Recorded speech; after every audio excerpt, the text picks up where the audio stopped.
She was smiling in court. Actually smiling. Not stiff, not panicked, not bracing for impact. Hannah Freeman sat there like this was still something she could manage. A few words, a little regret, a clean ending. That was the look. And when she spoke to the judge, she sounded just as calm as she looked. She said she regretted the incident, said she acted out of emotion, said she would take the steps she needed to move on. Then she said the line that turned this whole hearing into something else. "You will not see me back here again." And that is the moment to pay attention to, because this was not a dramatic edit, not a stitched reaction clip, not a courtroom moment rearranged after the fact. This all happened in one uninterrupted hearing. Same judge, same room, same camera.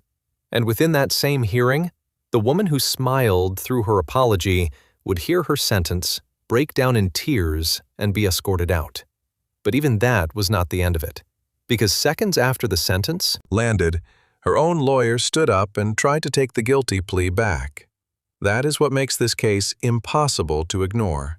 Not just the public breakdown, not just the courtroom footage, but the gap between how controlled she looked and what the record already showed. Because long before that sentencing hearing, this case had already moved far beyond the soft version, far beyond an awkward breakup, far beyond a private emotional spiral. According to prosecutors, Hannah Freeman had not accepted that the relationship was over, and they said something that changed the shape of the whole case, that the theft was not just theft. It was leverage, a way to force contact, a way to make sure her ex-boyfriend had to deal with her again. That is when the case stops sounding messy and starts sounding deliberate. And the deeper investigators looked, the worse it got. Her ex-boyfriend told police the appearances had been happening for about 6 months, not in one place, at his home, at his parents' home, at his workplace. 3 parts of life, all touched by the same pattern. Then investigators pulled the camera data, and suddenly the case had a number attached to it. Freeman's vehicle was documented at her ex-boyfriend's workplace 33 times across 19 separate days in a single 30-day window. 33. Not rumor, not guesswork, not memory. A machine log. And once something is counted like that, the story changes. Because now the pattern is not just being described, it is being measured. So by the time Hannah Freeman walked into court smiling, the hearing was no longer just about what 2 former partners said happened between them. It was about what had already been documented. A relationship that had ended. An ex-boyfriend who, according to police records, said she kept showing up anyway. A theft prosecutors framed as a way to force contact. A pattern that had already hardened into evidence. Which is what makes the footage so powerful. She looks like someone still trying to manage the ending. But the ending was already waiting for her. And to understand why that courtroom moment hit as hard as it did, you have to understand who these 2 people were before the case ever reached a judge. From the outside, both of them looked like professionals. That is part of what makes this case so unsettling. Hannah Freeman was 27, a 4th-grade teacher, the kind of public role built on trust, routine, and patience. She worked around children, she presented well, and on paper, she did not fit the profile most people imagine when they hear the words stalking case. There was another layer, too. She was the daughter of North Ridgeville's chief of police, which meant this was never going to feel like just another private dispute once it entered the system. And then there was the other side. Her ex-boyfriend has never been publicly identified. No full name, no confirmed age. What is publicly known is that he was also an educator, a man working within Westlake City Schools. A former romantic partner trying, according to the record, to live separately from someone who would not fully stay gone. And that is where the emotional shape of the case starts to change. Because the conduct described here did not stay in one lane. It did not stay at the level of unwanted messages. It did not stay in the past. It did not stay confined to one place. According to police reporting, It reached into 3 parts of his life at once: his home, his parents' home, his workplace. That matters, because once something crosses all 3, it is no longer just annoying. It is no longer just personal. It starts to erase separation, the place where you sleep, the place your family lives, the place you are supposed to work, all touched by the same person, all part of the same pattern. And the details make it worse. The property recovered after the arrest was not just expensive. Yes, there were laptops, a wallet, backpacks, but there were also keys. Keys to his apartment, keys to his workplace. That changes the feeling immediately, because now the stolen property is not just about what something costs, it is about what it opens. And according to police, he reported stress and mental anguish as a result of what had been happening. Which makes sense, because imagine trying to go to work and feeling like the relationship is already there before you are. Imagine looking at your home differently because the wrong person has had access to the wrong things. That is the contrast at the center of this case. 2 professionals, 2 educators, a relationship that had ended. But by November 2024, one side of that story was no longer living like it had. Because according to her ex-boyfriend, this did not begin in November. It had already been building for months. He later told police that around May 2024, Hannah Freeman began showing up uninvited. Not once, not in one place, at his home, at his parents' home, at his workplace. And still, for months, there was no formal police contact. That gap matters, because the public record tells you the pattern existed. It does not tell you everything that happened inside it. How often did she show up? What did those encounters look like? Did it escalate slowly? Did he try to handle it privately before going to police? Those details are not fully answered in the public record. What is documented is the point where the pattern finally breaks into a criminal case. November 6, 2024. That is the first police report. Her ex-boyfriend contacts Westlake Police and reports a vehicle break-in and theft on Detroit Road in Westlake. And this is also the moment the larger story surfaces, because he does not just report missing property. He tells police about the bigger pattern, about the unwanted appearances, about the months leading up to that point. The estimated value of the stolen property was about $1,100, but the dollar amount is not the part that stays with you. What stays with you is what the theft appears to mean, because now this is not just somebody showing up. Now property is missing. Now access becomes part of the fear. Now the line between unwanted presence and personal intrusion gets thinner. Then the very next day, it escalates again. November 7, 2024. He reports that Freeman followed him to work.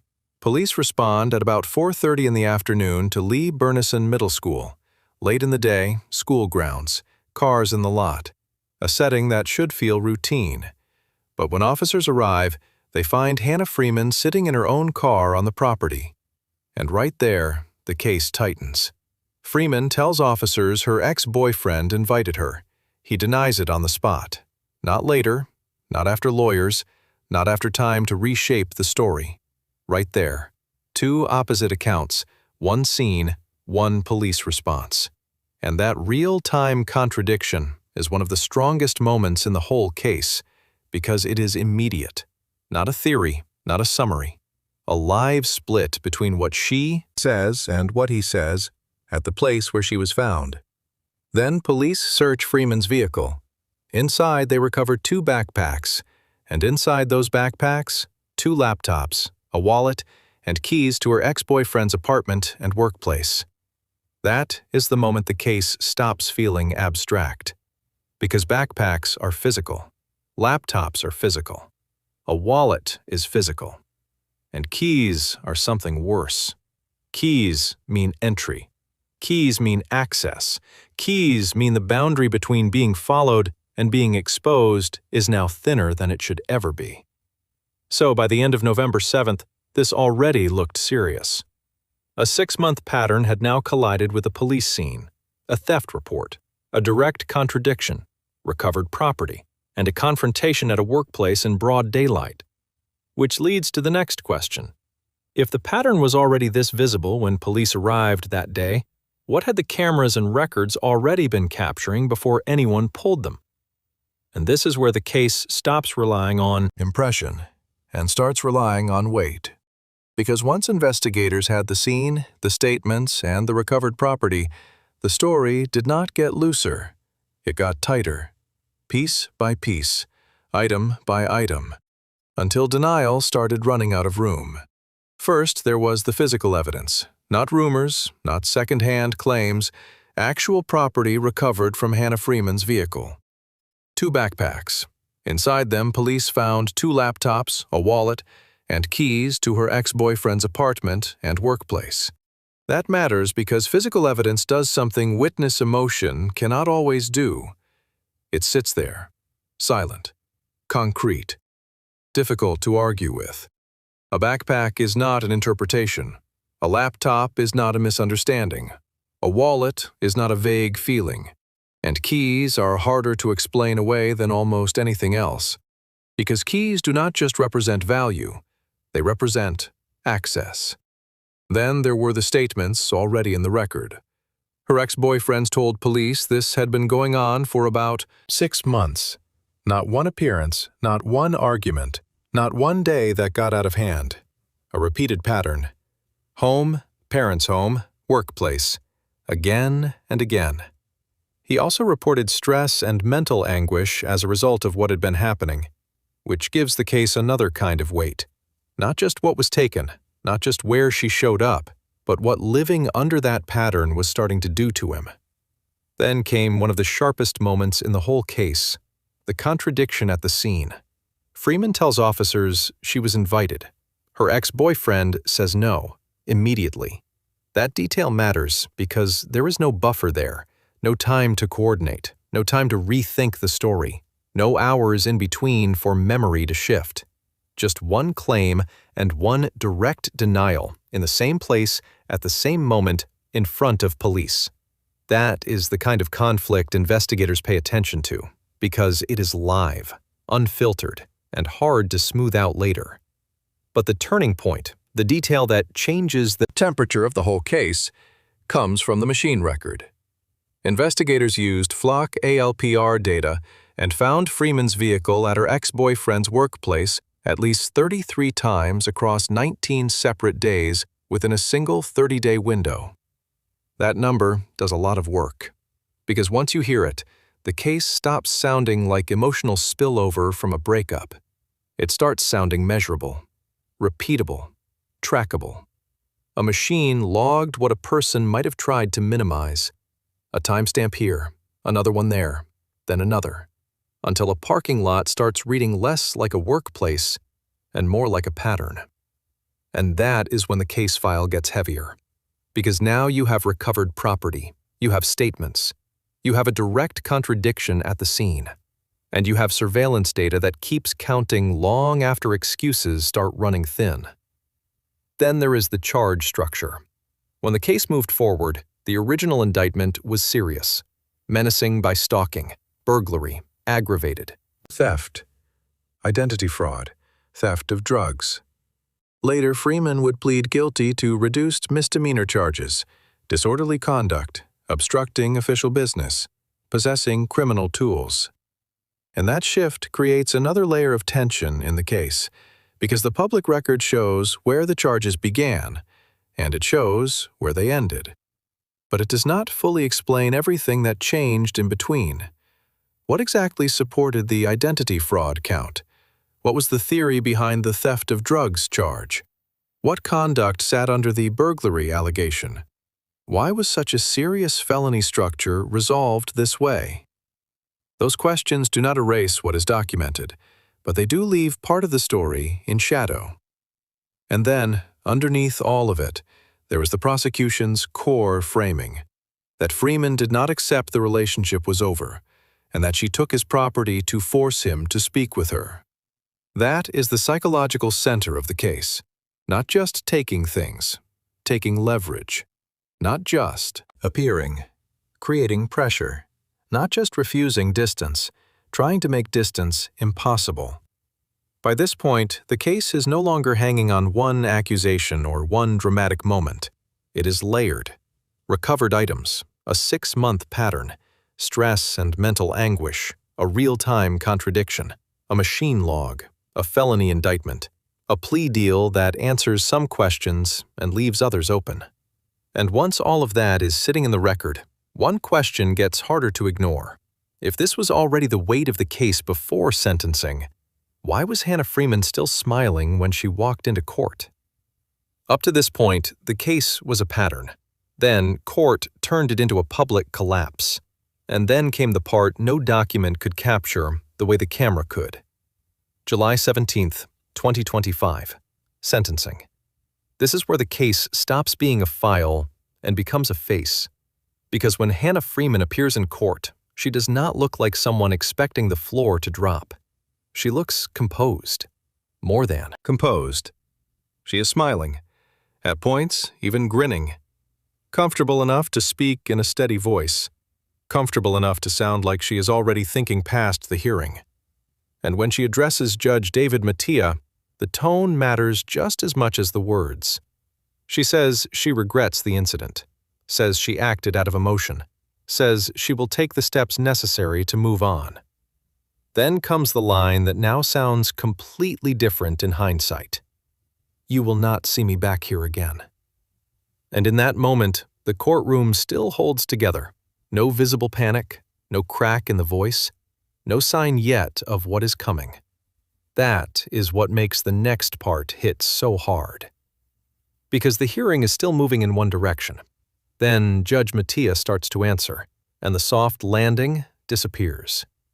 7 days in county jail, 90 days of house arrest with GPS monitoring and work release, 18 months of community control, mandatory mental health counseling focused on healthy boundaries, a permanent no contact order.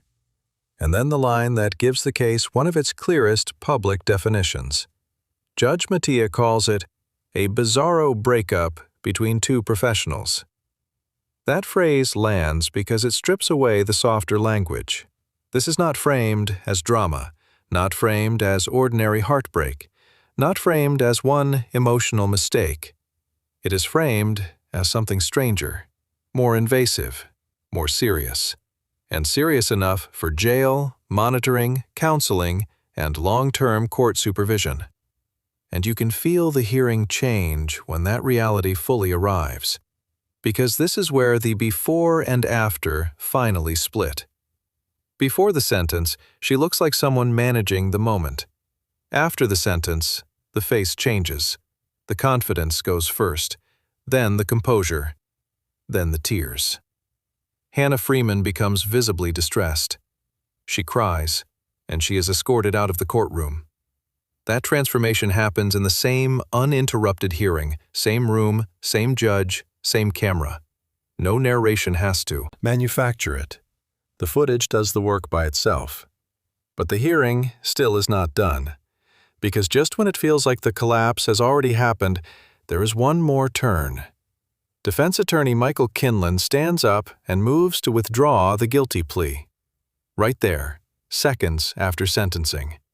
He calls the sentence absurd, and Judge Mattia denies the motion, which means the hearing ends in the most revealing way possible, not with closure, but with impact. A smiling allocution. A sentence that hits harder than the defendant seemed prepared for. A visible breakdown. And then a failed attempt to pull the entire plea backward after the damage is already done. That is why this courtroom footage matters so much. It is not just emotional, it is sequential. You can watch confidence hold, then weaken, then disappear. And that leaves the hardest question of the hearing. Was this remorse finally catching up to her? Or was this the moment Hannah Freeman realized, too late, that the court had seen the case much more clearly than she had? The most revealing part of this case may not be what she said before sentencing. It may be what her face said after. And that is why this case stays with you. Not because it was the loudest, not because it had the longest sentence, not because the courtroom reaction was dramatic on its own. It stays with you because of what it reveals underneath. This was more than a breakup that ended badly. It was a case about what happens when obsession keeps wearing the language of emotion. When I'm hurt starts turning into, you still have to deal with me. When someone can still look polished, professional, and outwardly normal, while crossing lines that become harder and harder to explain. That is part of what makes Hannah Freeman such a disturbing figure in this case. She does not arrive in the story looking chaotic. She is a teacher, a professional, someone who, from the outside, still fits the image of control. But that is exactly the warning hidden inside this case. Normal appearance does not mean normal conduct, and private denial does not stay private forever. Not now. Not when a parking lot can become a record. Not when a machine can count appearances one by one. Not when the difference between he said, she said, and documented pattern can be measured in timestamps. That may be one of the clearest modern truths in this case. The digital trail made the behavior harder to soften, harder to excuse, harder to rename, harder to hide inside vague words like heartbreak or closure. And for her ex-boyfriend, that pattern did not stay in one part of life. That matters too, because when somebody shows up at your home, your parents' home, and your workplace, the damage is not just emotional. It is structural. It changes how safe places feel, how routine feels, how work feels, how home feels. It leaves no clean edge around the problem, and the sentence reflects that, even if the jail time by itself sounds brief. 7 days is not a long sentence in the abstract. But that is not all the court imposed. There was also house arrest, GPS monitoring, community control, mental health counseling, a permanent no-contact order. That combination tells you how the court viewed the case, not as harmless heartbreak, not as a simple argument that got out of hand, but as a pattern that had already crossed too many lines and needed control, separation, and supervision. At the same time, the case does not close neatly, because the plea reduction leaves real questions behind. Serious original felony charges ended in misdemeanor convictions, and the public record still does not fully explain every part of that shift. So even after the sentencing, even after the tears, even after the courtroom door closes, part of the case remains unsettled. Not what happened on camera, that part is clear.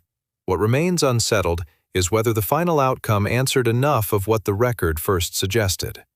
And that leaves the hardest part of the case. Not what happened on camera, but what still doesn't have a clean answer. So here's the question. What changed this case for you? Was it the moment police found Hannah Freeman sitting on school property and heard two opposite stories in real time? Was it the number? 33 appearances, 19 separate days, one workplace, 1 month. Was it the smiling allocution, the calm voice, the line, "You will not see me back here again," spoken just before everything turned? Or was it the last twist of all? Her own lawyer standing up seconds after sentencing and trying to pull the guilty plea back? Because this case leaves more than one argument behind. Did the sentence truly match the pattern? Did the plea deal leave too much hidden? And when Hannah Freeman broke down in court, what were we really watching? Remorse? Shock? Humiliation? Or the moment she finally understood that the court saw this as far more than an emotional mistake? Let me know what you think in the comments. And if you follow courtroom collapses, interrogation strategy, evidence reveals, and the moments people realize the story is no longer theirs to control, make sure you like this video, subscribe, and share it with someone who watches true crime as closely as you do. And stay with me for the next case, because some courtroom unravelings do not begin with shouting. They begin with a smile.